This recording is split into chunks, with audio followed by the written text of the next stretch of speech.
Hey guys, and welcome back to another episode of Joko Yo. It's the podcast where we go over all kinds of things that relate to Johnston County, North Carolina, and also things that, while they may be specific to North Carolina and Johnston County, they could be sort of universal. And today is of course going to be about something that is definitely universal, and that is food. Now, I'm not going to lie. I have never in my life had chitlins. I've been exposed to them. I've seen them. I've smelled them. And I've been asked if I wanted some, and I just can't do it. So, blame me if you wish. On the other hand, I have had more than one share of brains and eggs. Not everyone's had that, and yes, it's pork brains fried up with eggs. I didn't know what it was until I was older.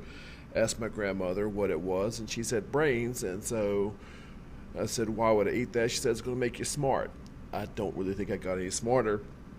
And it also brings the question why she would need to make me smarter. Was she saying I was dumb? I don't know. But we're going to talk about food, and different regions are going to have their own kind of food. They're going to have their own different, favored flavors. And of course, Johnston County is no different.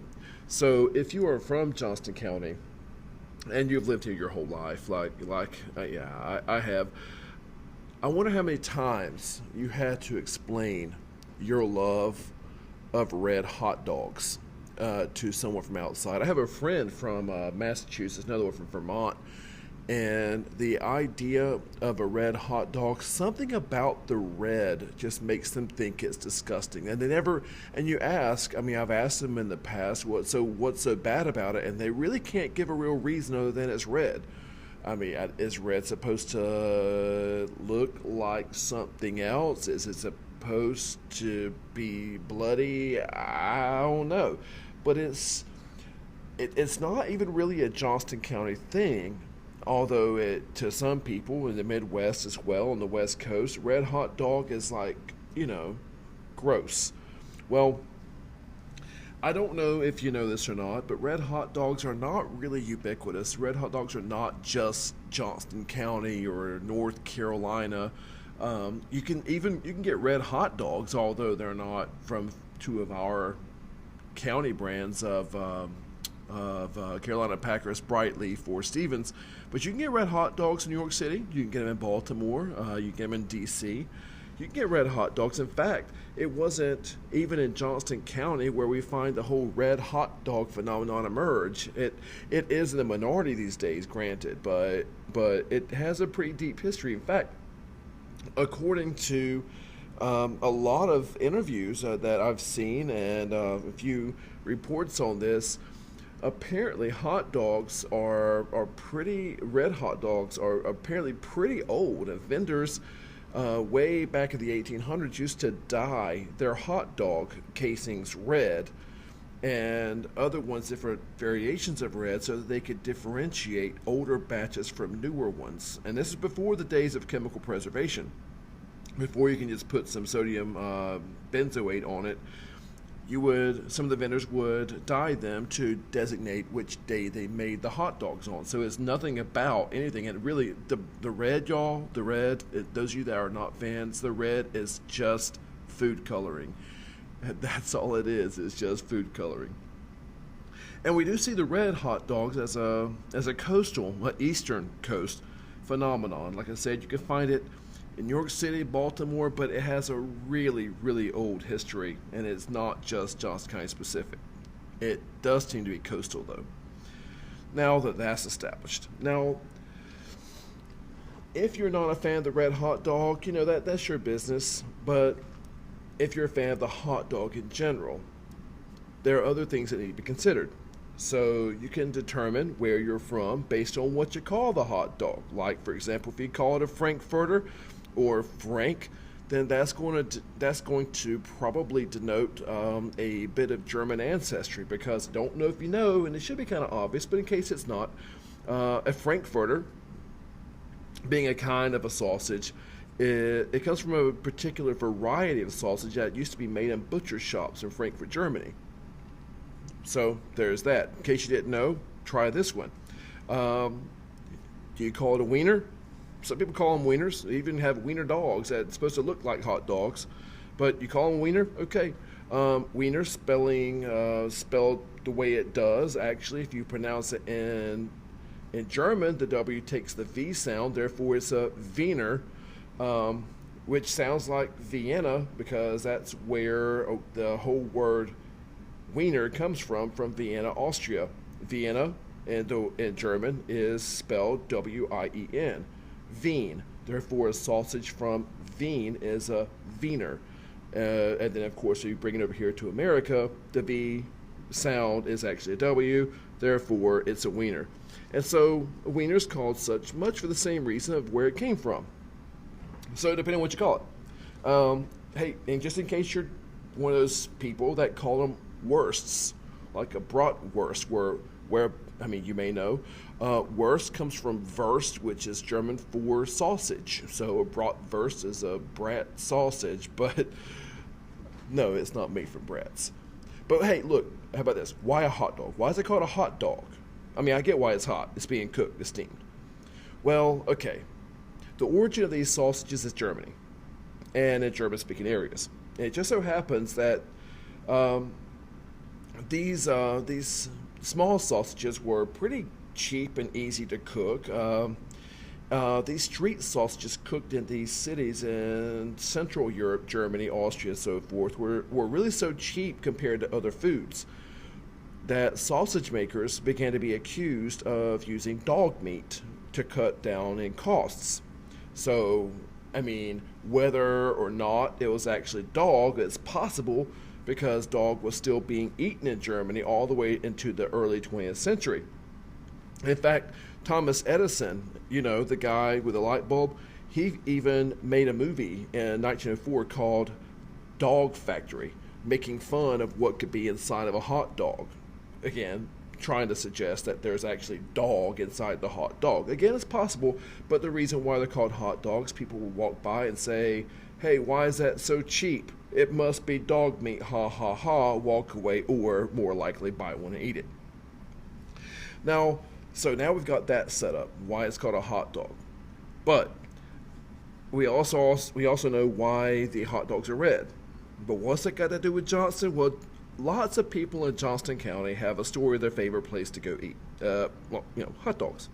Mine, honestly, was a place called GI's in Benson. And like probably nearly every town in America has these, or a small place. And just due to a small sample size, I spoke to a lady today from Hope Mills, and she said hers was the Tasty Freeze. We had that in Benson as well.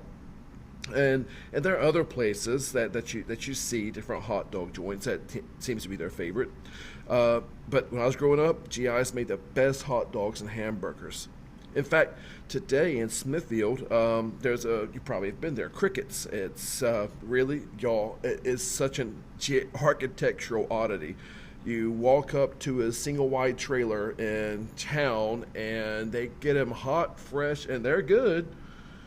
It takes some getting used to, but it's pretty neat.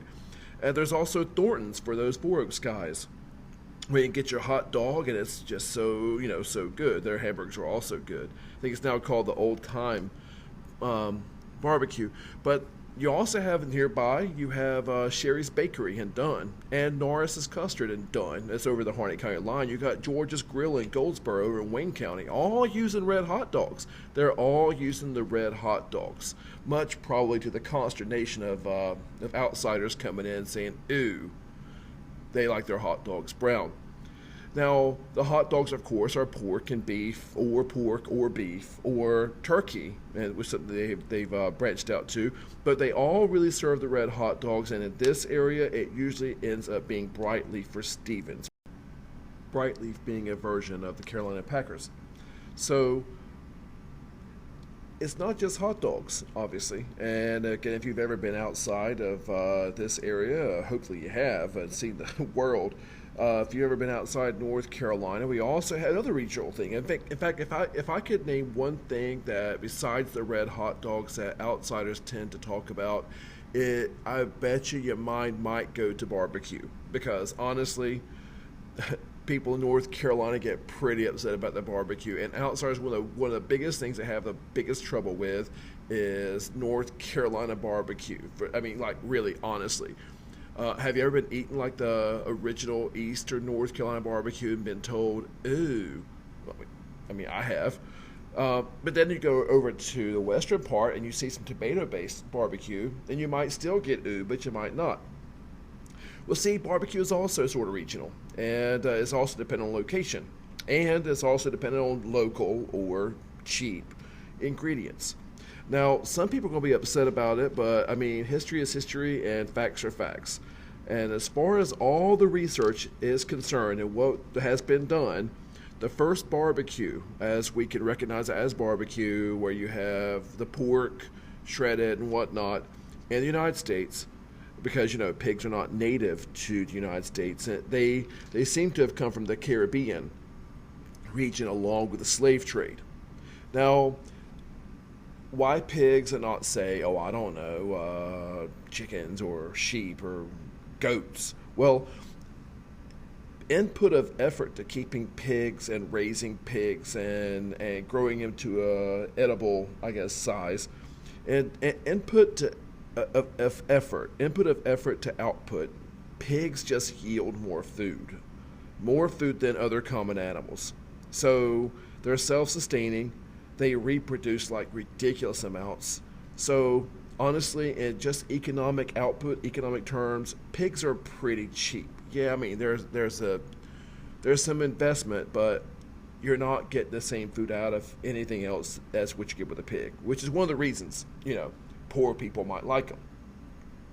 And the first barbecue in the state, as far as we can see, historically speaking, the first barbecue state looked a whole lot like Eastern style barbecue, like what you see with the vinegar, and what you see at Parker's Barbecue in Wilson, Stevenson's near McGee's Crossroads. And according to John Shelton Reed, author of Holy Smoke, the Big Book of North Carolina Barbecue, the first barbecues we see recorded in the state looks like Eastern style North Carolina barbecue.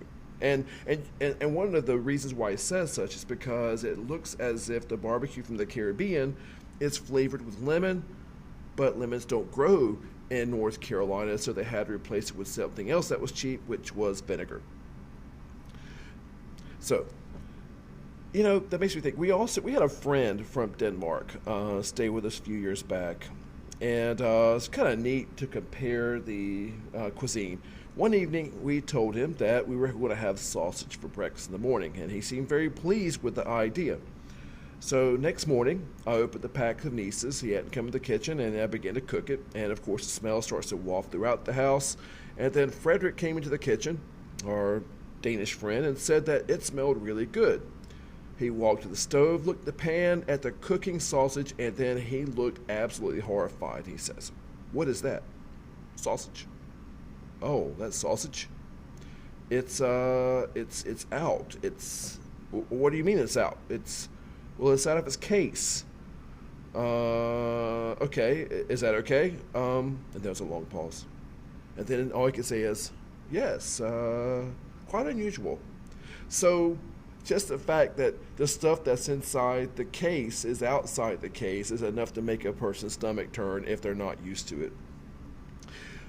So to sum it all up, you know, pork dug in to Eastern North Carolina because it is customizable and it's cheap. It has evolved with us because we in North Carolina and Johnston County were individualistic to a fault and poor. Fits perfectly. And the thing about, you know, food in general, it reflects us from immigrant roots of hot dogs at Germany and actual, you know, hot dogs and Eastern North Carolina barbecue. Food also tells the story of our history, good and bad. And judge it by my waistline, I can tell that I must be quite the historian. So thanks for listening. It's been a blast, and look forward to the next episode coming up in a couple of days. Keep listening, and I'll keep giving you stuff from Johnston County history. Thanks a lot.